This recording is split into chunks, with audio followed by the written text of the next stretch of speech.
Welcome to the Radfield Home Care Podcast, Episode 3, Winter Wisdom, with a focus today on COVID and loneliness, with myself, Trudy Meredith, Marketing Manager at Radfield, joined by Matthew Nutting, Owner and Director of Radfield Home Care Harrogate, Wetherby and North Yorkshire. Welcome, Matthew. Hi Trudy, nice to see you. Nice to see you virtually today. So today we would like to share with you some insightful words of wisdom, kindly presented by Matthew, who previous to launching Radfield has dedicated much of his career as an occupational therapist, working in a variety of community-based roles in both the NHS and the private sector. So my first question to you, Matthew, is obviously the winter months, as we know, are always a time of year when older people can feel more lonely and isolated, with sort of less daylight hours and those long dark evenings.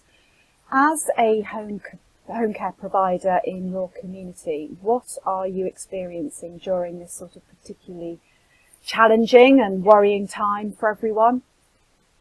Yeah, I think the challenges that we're experiencing this lockdown are quite different than the last lockdown. Last lockdown we had lovely weather, beautiful sunshine, a couple of heat waves. People could spend time sunbathing out in the garden, and people could sit on the front door while someone chatted to them at the end of the drive. And this time it's very different. Lockdown has caused a lot of problems for people of all walks of life, but many of our clients before COVID were already feeling isolated. Yeah. Winter is then isolating even more. Yeah. So it is much harder this time. In where we are up in Harrogate and the Dales, we've even had several snow days already, which again has caused challenges on itself. But being isolated, even without COVID, can have a huge impact on people's mental health, their physical health. But particularly people who might have some memory loss, or even people with dementia, isolation can really have a noticeable impact on their cognitive decline. Yeah. It's a very tricky time for people. Yeah. They're just not stimulated in the same way. They don't spend time with family and friends and going out. They don't have the same routines. Nope. It can be a really challenging time for people. Yeah, thank you. Yeah, absolutely. Okay, so my second question this morning to you, Matthew, is that we know that loneliness and isolation can affect your mental health. Can you provide any reassurance to those that may be struggling currently, and sort of any guidance on how to keep your mind healthy? Yeah, absolutely. I think there's no rocket science really behind it. There's no easy, quick answer. The biggest thing we can do is talk. People have to keep in contact with each other, whether that's calling friends, calling their family, calling befriending services, speaking to their carers. People have to be able to stay in communication with people. We are social beings. We spend lots of time in groups, and it's been taken away from us over the last year.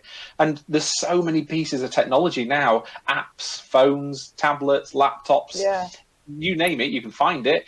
And it helps us stay in touch with those people that are so important to our lives. But I think as the older generation perhaps maybe are slightly ashamed or embarrassed that they don't know how to use that technology. But for the last 10 years, 15 years, 20 years, they might not have needed it. They might have retired. They don't need to spend lots of time on phones and laptops like we do day to day. So suddenly they're having to use these things that are completely alien. So I think they need to, if you know someone who might benefit from using these kind of things, approach them, offer them help, show them how to set things up, and really encourage people to stay in touch.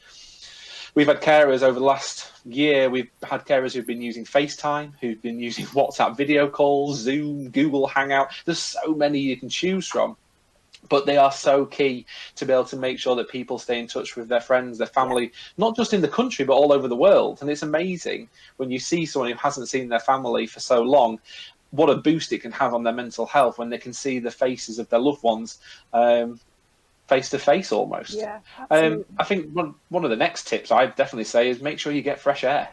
You know, it doesn't have to be that you go on a 5-mile hike. That's just not realistic for some people. But even if you open a window, sit nearby it with the sun shining and read a book, 5, 10, 15 minutes can have a huge benefit. And also just mental health wise, if you're exposed to sunlight in the middle of the day, that sets off your diurnal rhythms, your production of serotonin in your brain, so that you'll sleep better at night. You need to keep those normal rhythms, those normal routines. And over the last year, we've had several clients who we take out for a drive. Now we wear the full PPE, we follow all the COVID guidelines, of course, but you'd be amazed by just the benefit of going for a drive for half an hour out into the Dales or through town, and just having a look around and seeing and stimulating the brain and the senses to something other than your lounge, your kitchen and your bedroom. And seeing other parts of the world, that the world is still going on, that other people do still exist. We had one lady recently who became quite emotional just from being out in the car for an hour and seeing some of the hills and the dales and the villages that she hasn't seen for virtually a year. It can have a humongous impact on people's daily lives and a humongous impact on their mood, and their mood then impacts on their physical health. It's all intertwined. Yeah. No, that's great. There's some really great tips that you've offered there. Thank you, Matthew. So, Matthew, my third question for you today is that we know that sort of staying active can keep your mind healthy. Can you provide some tips on how we can stay active in our homes and in our gardens, obviously during this sort of very difficult sort of isolation period? Yeah, absolutely. I think people have got to set a list of things to do for the day, keep routine. And as we were saying earlier, at the top of that list should be, who are you going to speak to today? Who are you going to make contact with? Which friends are you going to reconnect with? That should be at the top of your list. And perhaps think of some topics before calling, so you have plenty of conversation starters to get going. If you're connecting and chatting to someone that you haven't spoken to maybe for a year or two, it's a really good time to be able to get those relationships going. But maybe just spend a few minutes thinking about, okay, what can we talk about, and to get you into that process. Having a conversation with a laptop and someone at the other end isn't the most natural thing, so we have to almost retrain ourselves to do that kind of thing. But I think you've got to get yourself into a routine. Don't stay in bed. If you're going to get up, you get up at 8, and set yourself a target. You're going to get up at 8, and that's when you're going to get up. And think about the jobs around the house and the garden, those little projects that you've put off for a long time. Clean the cupboards out, organize the loft, clean out the kitchen cupboards or the lounge cupboards. Whatever you do, give yourself a target and little achievements during the day. Okay, I've done that one, tick that one off. And make sure you stick to that list. Make sure you stick to that timetable. You've got to keep a routine, but you also have to have a purpose. We all have to have purpose in life. And, if you live in a busy family and your house is full, and you might be a father, or you're staying at home and you're teaching the kids, it's quite easy to fill your day. You've got to do maths in the morning, you've got spellings, then you've got to kick the children's lunch, you're probably going to try and fit in a bit of work as the day goes along, then it's the evening, you're tidying up. Okay, keeping purpose in that is easy, but when you live by yourself or you're older, finding those things to give you purpose and keep you in routine becomes harder. So look for those little jobs, look for those little things that you can engage in. Look on the television guide and highlight key things you want to watch. So many of us spend passive time in front of the television where we just watch whatever is on endlessly. But look through and pick out, okay, I really want to watch these 3 things. And in between that, I'm going to do this job, that job, and this job. And then after that, I'm going to speak to so-and-so. And before you know it, several hours have gone and the day's gone and you've achieved several things. Everyone needs to have a purpose, and we need to keep our purpose and keep our routine. Yeah, no, some great advice there. Thank you. So my final and fourth question to you this morning, Matthew, and it's on the subject of food.